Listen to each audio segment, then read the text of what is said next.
So I'm Amy Getz. I'm the Manager of Systems Implementation at the Dana Center. And I'm going to be talking about communications and engagement, which of course came up in our discussion yesterday. And we've also had a number of questions turned in this morning about communications. So I'm going to hopefully address some of those.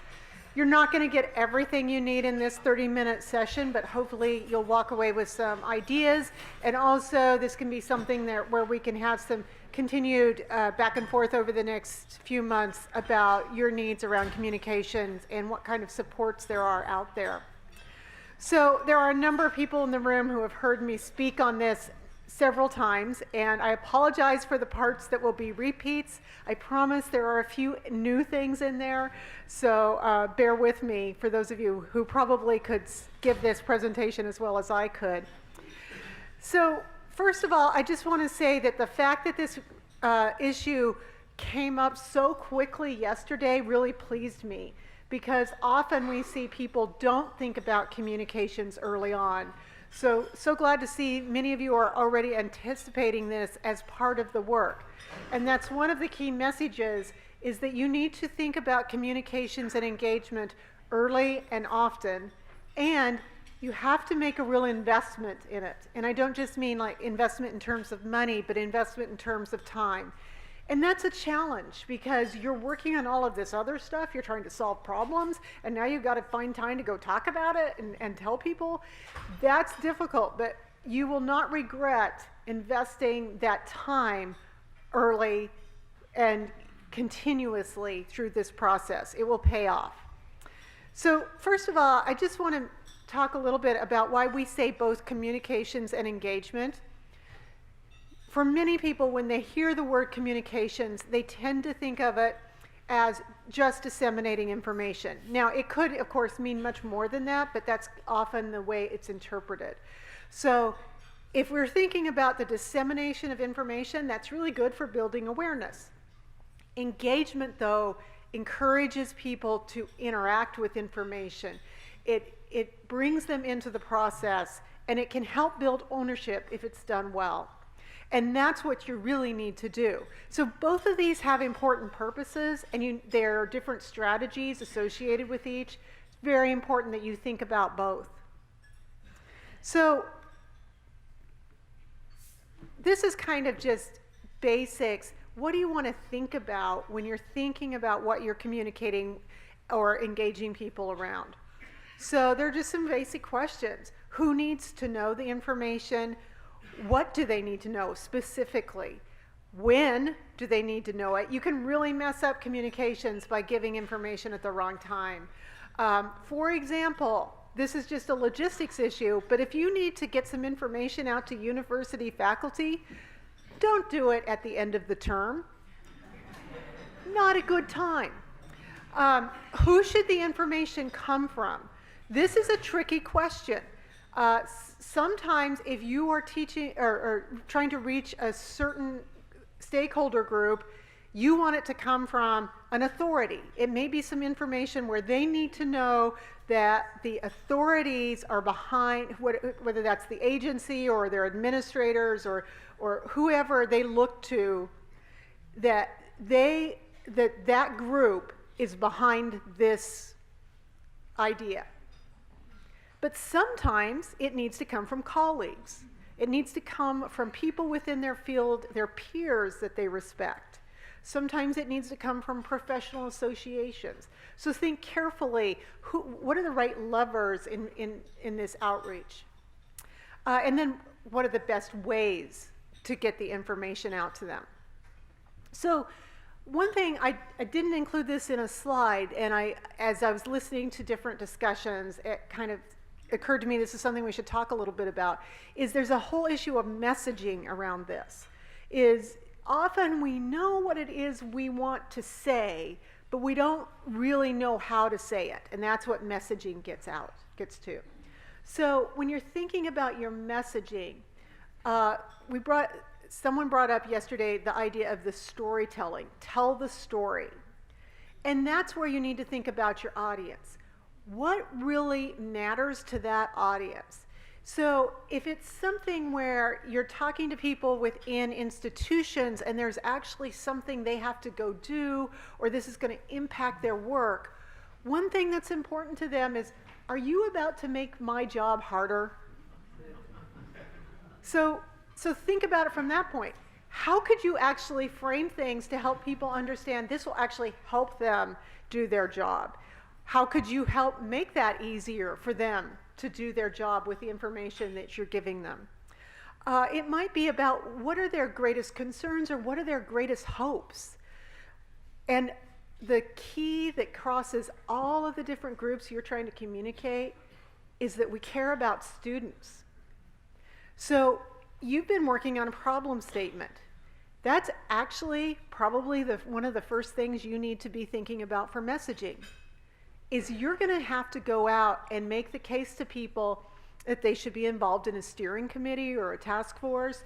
You might have to make the case to an agency or districts or institutions or philanthropists that they need to help fund some of this. You need to make the case to parents, to faculty. What do they care about? They care about students. And I'll say, when I walked around on a lot of the problem statements, I didn't see students in there.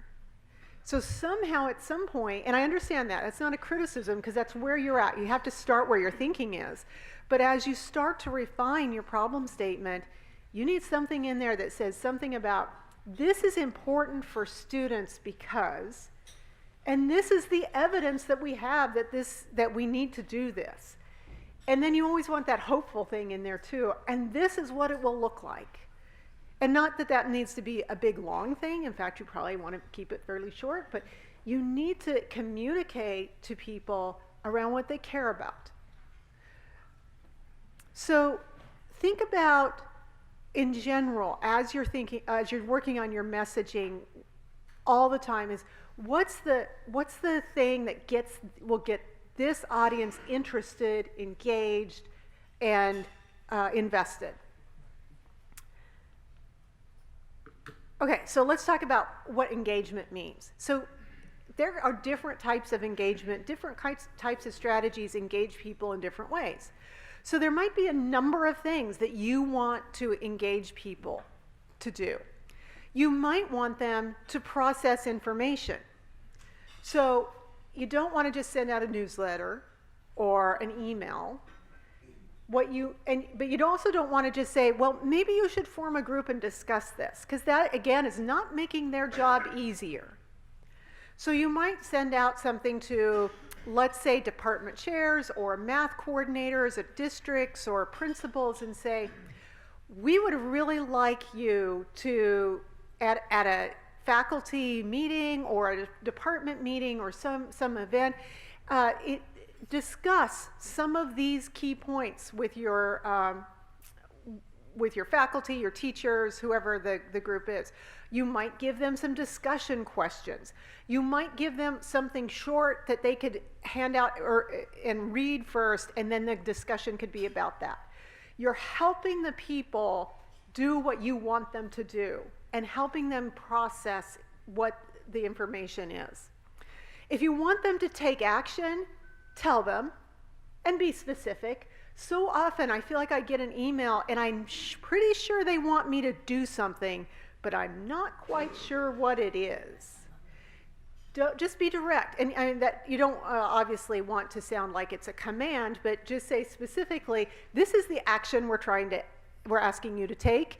This is the deadline we'd like you to do it by. It's really frustrating if you are willing to take action and nobody tells you exactly what you're supposed to be doing. Giving input. This one I caution people about a lot. We are in feedback overload in our society. Every service you have, they're asking you to take a survey or, whatever. So only ask for input if you really want it, if you can really use it, and if you have time to do that. So, and you need to be really careful about how you frame input. If there are non-negotiables, state that up front, because nothing makes people more angry than when they gave input on something and then you turned around and said, oh yeah, well, we can't really change that part. And that happens, right? So, it may be a policy or a legislation or budget constraints. There may be some kind of constraint that or it may be a principle. It may be something you just say, no, this is a stake in the ground. We're not going to compromise on this. It's better to tell people up front. Be prepared to use the input, which means if you're going to ask for statewide input, you better be prepared for getting a whole bunch of stuff and how you're going to gather that information into a form that you can actually do something with it, and you need to have the plan of what you're going to do with it before you ask for it. Because it's really bad to be caught off guard and then kind of say to people, well, we had so much input, we kind of weren't able to even look at it. So know what your plan is before you start. Communicate that plan to the people you're asking the input from, because if they know there's a plan, they're more likely to invest their time because you've invested your time in telling them what you're going to do with that information. Be transparent about the whole process and always respond. And by that, I don't mean yet another email saying thank you for your input. What you need to do is plan for how you will communicate back a summary of what you've heard and what you did with that information. So we all know when you ask for input, you can't act on all of it. In fact, often you get opposite views expressed. It would be impossible to do it all. So that's okay though, as long as you acknowledge we heard this, and those were sort of contradictory, and so this is what we decided. And actually, we've done this in really nice little just brief formats where it's just a table. It said, this is what we heard, and this is why what we decided, and this is why. Because that tells people you respected the fact that they gave you input. And even if you don't decide to do what they asked for, they're much more invested in the process, and they feel like they're part of the process because you've honored their thinking. Okay, so some of the things about this work in particular that are some challenges. And this brought up yesterday, you have some diverse audiences to talk to. There are different sectors, and then there are different roles, which goes all the way from a policymaker to there's administrators, there's math faculty and math teachers, and there's parents. There will eventually probably be, you're going to want to talk to students, there's advisors, there's workforce, all of these different groups. It's going to be very hard to craft a single message for all of those groups. In some cases, you probably do want to try to do that, but in others, you might have some different messaging, not that they would be inconsistent with each other, but different ways that you present the information for those different audiences. Think carefully about terminology. So some of you, this might be surprising, but it actually matters whether you say mathematics or math for certain audiences. Higher education math faculty can get quite upset about this. They like mathematics. It's a tricky issue. Teachers or faculty. So technically, I think I can say high school faculty and people say, oh yeah, that works. But if I just say faculty, most people will think I'm just talking about higher education. I'm having to kind of train myself about this because I was originally thinking if I say faculty, it means all of those teachers and instructors and professors, but it didn't communicate that way. Student or kid. In our colleges and universities, we talk about students because a lot of them, they might be older than their faculty members.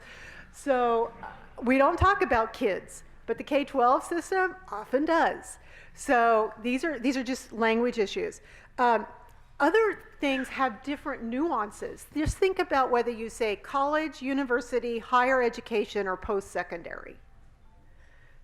technically, you could say those terms are interchangeable within certain contexts, but they have different nuances to different audiences.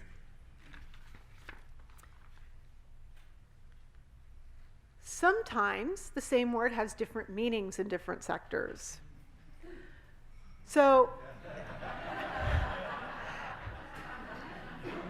I would not have believed this. I would have always thought discipline, yes, it has different meanings, but the context would make it obvious. So I had a policy person tell me that she was through it was in the third meeting of a committee of K-12 and higher education people before they realized that one of their problems was that they were using discipline in two different meanings. Alignment. K-12 tends to have very specific ideas of what alignment means. Higher education tends to see that in a little higher level, not quite so deep, nitty-gritty stuff. Or a lot of people just don't know what it means at all and pretend they do. So you kind of want to make sure you define, if you're going to talk about alignment, you want to define, does that mean we're getting down to doing mapping of learning outcomes? Does it mean we're kind of talking about general course descriptions? So making sure everyone's on the same page. And this is more about, at first, probably some of your internal communications just within your steering committee and any working groups or the people that you're going to work with. Standards is another one. K-12, that means something very specific. For some sectors of higher education, it will also, especially if they're very connected with their professional associations. But a lot of higher ed faculty will use the term standards as a very general term. We also have a lot of secret codes, and we forget that they're secret codes. In higher education, especially if a state has common course numbering, they tend to just think that when I say math 11, 10, all of you know what that means, right? Of course you do. So you have to remind people, stop and explain what, use course names. Sometimes you may even need to explain a little bit about what that course does mean. And of course, acronyms and abbreviations, we're all bad about that. We all have our specialized little shorthand. There can be specific policies and practices that we're very familiar with. Like if I go to a California community college faculty member and say AB 705, we just had a whole conversation. That means a lot to that person. But to a high school teacher, it might not, even in California, because they just may not be as aware of this, this legislation that changed the world for community colleges. There can be practices. So, for example, in pedagogy, K-12 teachers know what formative assessment is. There is a segment of higher education faculty who also know what that means because they're very pedagogy-minded. There are a whole lot of faculty in colleges and universities that don't know. And I learned that the hard way when finally somebody asked me in the middle of a presentation of, what do you mean by formative assessment? So that's a common practice in K-12 and certain areas of higher ed, but others are not as familiar with that. And you certainly don't want to ever make somebody feel stupid or like they're not professional. Like, well, what do you mean? How can you have been teaching for 15 years and not what formative assessment is? You want to be respectful from the beginning and understand that in their world, those things have never been surfaced as ideas and techniques. So a lot of this is about relationship building. And that came up yesterday too, that communication is the foundation, and engagement are the foundations of relationship building. So some strategies that you might want to think about is when you have something that you're trying to communicate or you're planning some way to engage people, ask people from different roles to review. Make sure that somebody from different sectors, or at least somebody who can put on those different hats, looks at it, and gives you input. Document what you learn so you remember. Why is it that we need to define that term? Or, this is something that this audience tends not to be as familiar with it. So that you create resources for yourself and for the people that you're working with. Check your assumptions. Don't just, we're so bad, all of us, about making assumptions about groups, either that they do understand something or that they don't. And be really aware of tone and sensitivities. So I think there was a mention yesterday about lack of trust between K-12 and higher ed. That's certainly an issue.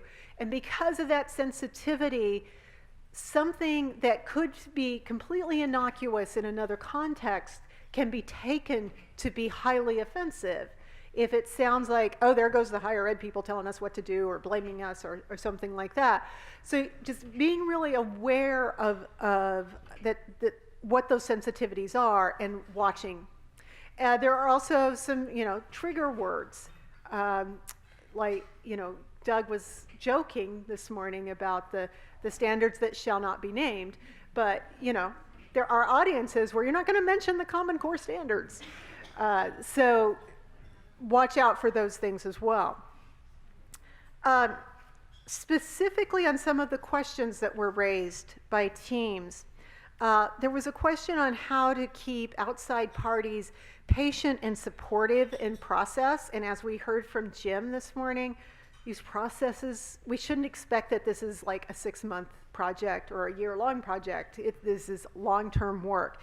And it's a really good question of people do want quick answers, quick solutions. And then also there was what strategies have you used to increase communication between educational levels?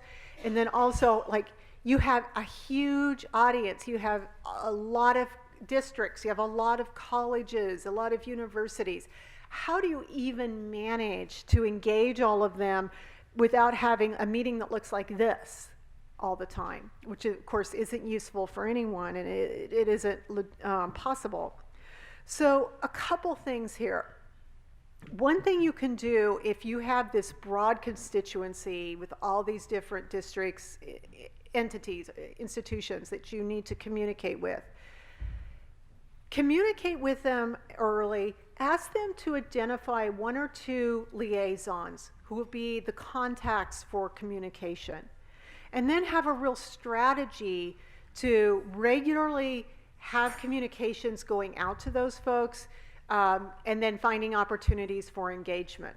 That's something that can be relatively low resource intensive, but can really help them feel like, oh, they remember that we're here. I'm from Colorado, and I'm on the part of the state that isn't next to Denver. And sometimes there is a part of the state that's not next to Denver, in case you didn't know that. Sometimes we felt like they didn't even remember we existed. So, having something that tells every single school district, yes, we know you're there and we know you're important and we want you to be aware of this work. You could have, depending on scale, you might have people on your steering committee of you're the liaison for that region. Twice a year we're going to do a webinar, and you're going to do a webinar for that region. Just make sure that whoever's doing that is supported to have the right messaging, that they know that they're good presenters. You want to think carefully about preparing those people and supporting them to be those liaisons. That gives a face also to people of saying, oh, that's the person I should contact with questions. So, and you can even do that on a website, which is having a picture of, this is the liaison if you're in this region. Contact this person with questions. So those are fairly high-level things. We are going to pass out a handout that has some other strategies. So Katie and Martha are going to start working on that. I'm going to just say a few more things that you'll see on those strategies. It's really good to have a central location where everybody can go for information. So having a website, it doesn't have to be fancy, but it should be user-friendly in finding information so that people learn, oh, that's always the link I go to. And use that link consistently to remind people that they are, that's the location. I would also say that think about resources you have. Many of you are at universities or colleges that have communications programs. We don't do enough of asking people in our own institutions for help. They might be able to support you, like especially if you have, oh, we really need a nice graphic or a nice handout or something that communicates well, and we're not very good at that. Go and ask those communications departments. It might be a great project for a class, for students, for something like that, or you just might have a faculty member who says, sure, I'd love to help with this. As we just heard last night, you know, even journalists like math, so they might be thrilled to help with this. I also wanted to mention that you heard about the Launch Years project. It's just starting, but one aspect of that is that we are actually bringing in a communications firm to help think about this messaging around these issues of the transition from high school to college. So I know it doesn't help you right now, but 6 to 9 months from now, I hope very much we will start telling you, oh, here's a great resource you might use. So we hope to have some things that we can disseminate that will help all of you. And also, we would really appreciate input from you. I'm asking for input of, as you come up with communication needs, if you could tell us, I will not promise, I'm going to be transparent, I won't promise that we can turn around and meet that need, but the fact that you tell us will help us understand the need and help us think about, well, are there things we could do to try to meet those? So we are just about done with time. Are there 1 or 2 questions that anybody has right now? Okay, I think I'm ready to turn it over to someone, but I don't know who. I'll look at the agenda.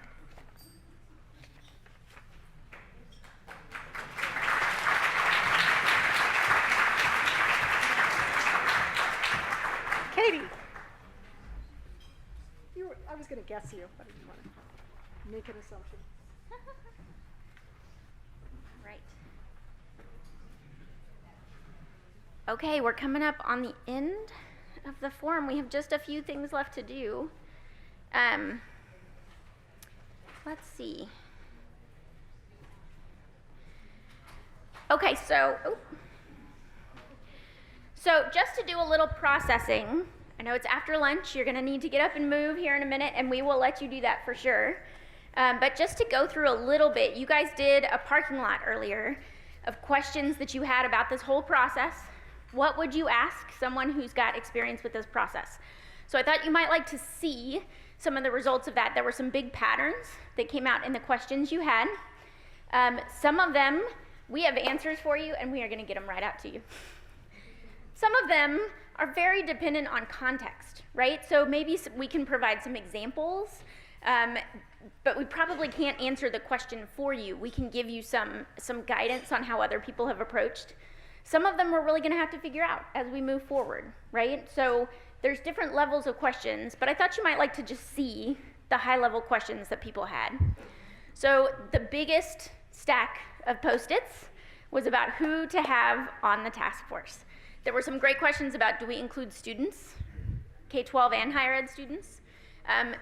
The example we gave you had a bunch of presidents and superintendents listed. Is that the kind of team we need?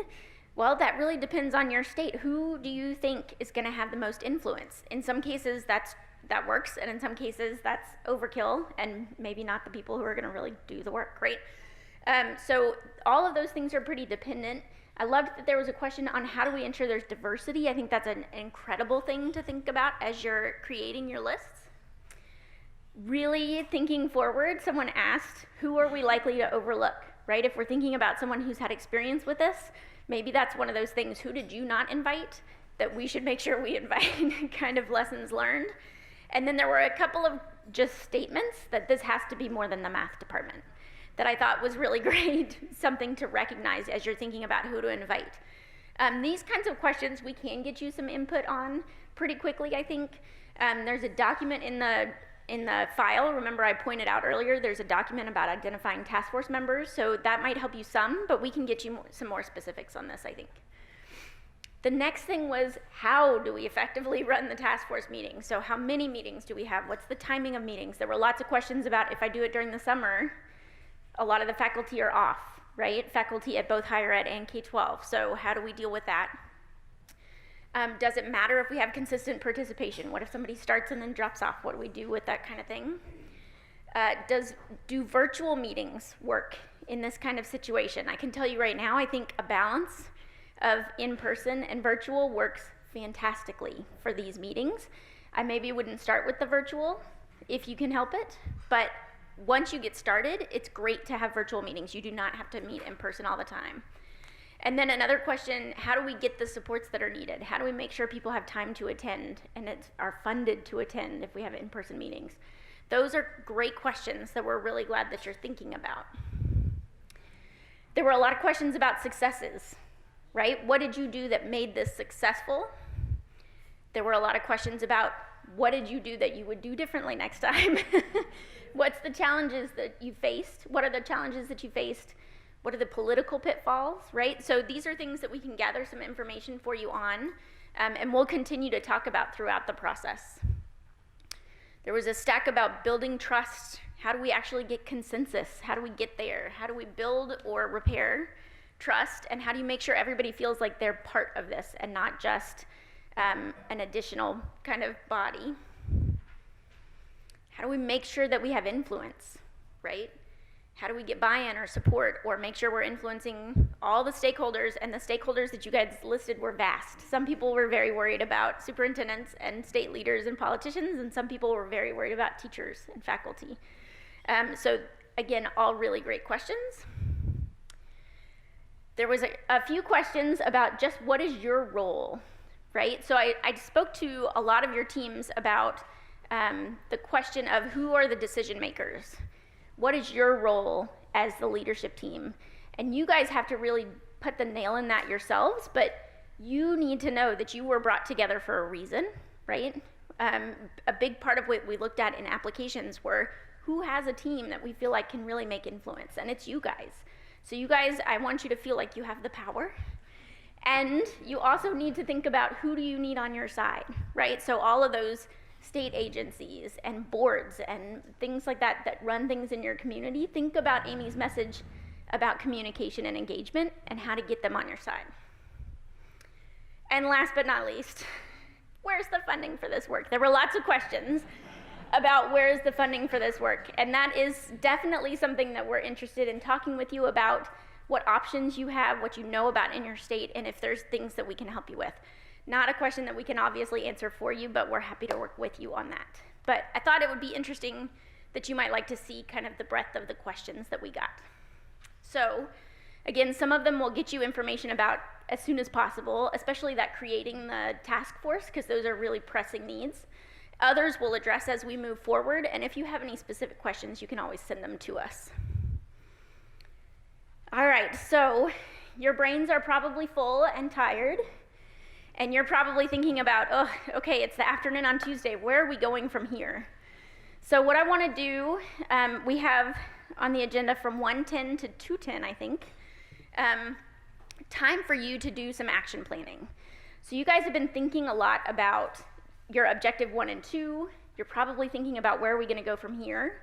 What we'd like to ask you to do is spend the last hour that you have in your team time to really think about what are the actions we need to take. There is a paper version of this document on the back table. So as you leave, if you want a paper version to write on, you can get it. But this document is in the task force folder. It's the T file, or no, maybe U, the very last one. You'll notice when you get this document that it has two sides. They look a lot alike, but one of them says, and you can see on my example up here on the screen, it says by June 1st. And guess what? We've already put some actions in your action planner for you. So think about your task force members and get a draft of that list in the box. We can help to identify, there's a gap here, or you might want to think about those kinds of things. And then, of course, your charge and your problem statement that we've already talked about. The other side of the document is going to be not so immediate. So these are pretty immediate, right? Like in the next few weeks. The other side of the document is things that you're going to want to think about in the next couple of months. We also started that list for you, but not a whole lot of detail there. So what I want you guys to go do is think about what are the steps that need to happen, who is going to do them, and by when.